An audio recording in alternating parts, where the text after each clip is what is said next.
நீலகிரி பந்தலூர் அருகே கொல்லப்பள்ளியில் 30 அடி ஆழ கிணற்றில் தவறி விழுந்த குட்டி யானை மீட்கப்பட்டிருக்கிறது. அண்மைச் செய்தியாக பார்த்து வருகிறோம்.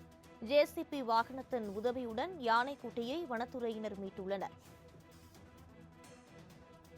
நீலகிரி கொல்லப்பள்ளி அருகே 30 அடி ஆழ கிணற்றில் தவறி விழுந்த குட்டி யானை மீட்கப்பட்டிருக்கிறது. சுமார் 4 மணி நேரத்திற்கு மேலாக போராடி வனத்துறையினர் குட்டி யானையை மீட்டுள்ளனர். இது தொடர்பான கூடுதல் விவரங்களை வழங்குவதற்காக செய்தியாளர் சுரேஷ் இணைப்பில் இருக்கிறார். வணக்கம் சுரேஷ், விவரங்களை பதிவு பண்ணலாம்.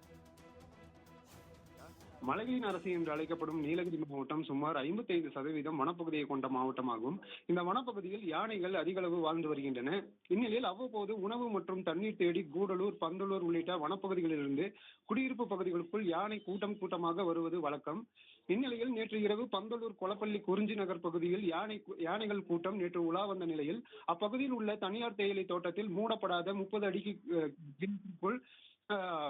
குட்டி யானை ஒன்று தவறி விழுந்தது. இதனைத் தொடர்ந்து அப்பகுதி மக்கள் இன்று காலை வனத்துறையினருக்கு தகவல் அளித்த நிலையில் உடனடியாக வனத்துறையினர் குட்டி யானையை ஜேசிபி இயந்திர உதவியுடன் மீட்கும் பணியில் சுமார் 4 மணி நேரத்திற்கு மேலாக ஈடுபட்டு வந்தனர். மேலும் குட்டி யானையை பிரிந்த தாய் யானை மிகுந்த ஆக்ரோஷத்துடன் அப்பகுதியில் உள்ள குடியிருப்பு மற்றும் விளைநிலங்களை சேதப்படுத்தி வந்தது. இதனை அடுத்து யானை கூட்டத்தை அப்பகுதியிலிருந்து வனத்துறையினர் விரட்டி கண்காணிக்கும் பணியிலும் ஈடுபட்டு வந்தனர். இந்நிலையில் 30 அடி ஆழம் கொண்ட கிணற்றுக்குள் விழுந்த குட்டி யானையை 2 ஜேசிபிக்கள் உதவியுடன் 4 மணி நேரத்திற்கும் மேலாக போராடி வனத்துறையினர் தற்போது பத்திரமாக மீட்டுள்ளனர். மீட்கப்பட்ட குட்டி யானையை கால்நடை மருத்துவர்கள் மூலம் மருத்துவ சிகிச்சைக்கு பின் தாய் யானையுடன் சேர்க்கும் முயற்சியில் வனத்துறையினர் ஈடுபட உள்ளதாகவும் தற்போது தகவல்கள் வெளியாகி உள்ளது. வினிதா, விரிவான விவரங்களுக்கு நன்றி சுரேஷ்.